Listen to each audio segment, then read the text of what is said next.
12 দিনের সংঘাতে ইরান একা লড়াই করলেও অনেকেরই সহযোগিতা পেয়েছে ইসরায়েল। ইরানের ছোড়া মিসাইল ড্রোন ভূপাতিত করে ঘনিষ্ঠ মিত্র হিসেবে পরিচিত যুক্তরাষ্ট্র, যুক্তরাজ্য ও ফ্রান্সের মতো পশ্চিমা দেশগুলো বন্ধুর মতোই খোলাখুলি পাশে দাঁড়িয়েছিল তেল আবিবের।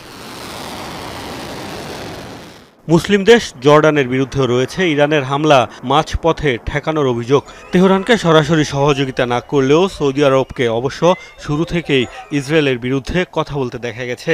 কোনো উস্কানি ছাড়াই ইরানের ভূখণ্ডে ইসরায়েলি হামলার নিন্দা জানিয়েছিল রিয়াদ। সৌদি আরবের আকাশসীমা ব্যবহার করে ইরানে হামলা চালাতে দেয়া হবে না দিয়েছিল এমন বক্তব্য।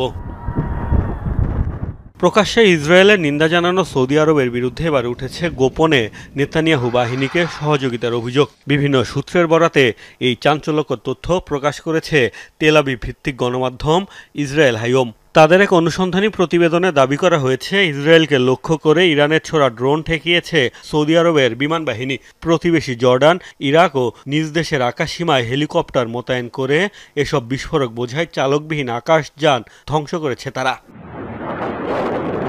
প্রতিবেদনে বলা হয়েছে, আঞ্চলিক আকাশসীমার নিরাপত্তা নিশ্চিতে ইসরায়েলকে সহযোগিতা করেছে সৌদি আরব। যদিও আনুষ্ঠানিকভাবে এখন পর্যন্ত ইরানের ড্রোন প্রতিহতের কথা স্বীকার করেনি দেশটির সরকার।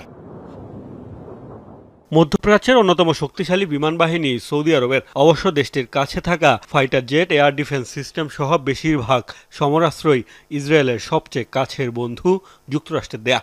গাজায় 21 মাস ধরে বর্বরতা চললেও ইসরায়েল বিরোধী জোরালো অবস্থান নিতে ব্যর্থ হওয়ায় সমালোচনার মুখে পড়তে হচ্ছে সৌদিকে।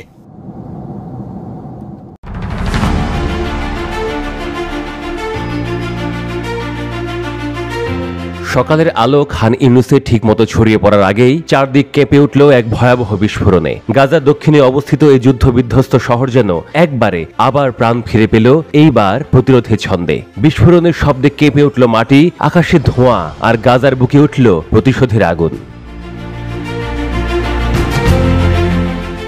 গাজার প্রতিরোধ বাহিনীর 3 প্রধান শাখা আল কাসাম, আল কুদস ব্রিগেড এবং আল আকসা শহীদ ব্রিগেড একযোগে ঝাঁপিয়ে পড়েছে ইসরায়েলি বাহিনীর ওপর।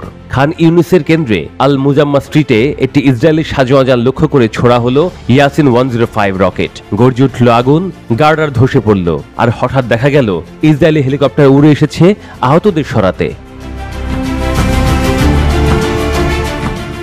সেই মুহূর্তে খান ইউনুসেরই আল মার্জ স্ট্রিটে আল কুদস ব্রিগেডের সদস্যরা মাটির নিচে পুঁতে রাখা 2টি আইইডি বিস্ফোরণ ঘটালেন, যা তৈরি হয়েছিল ইসরায়েলি গোলাবারুদের ধ্বংসাবশেষ থেকে।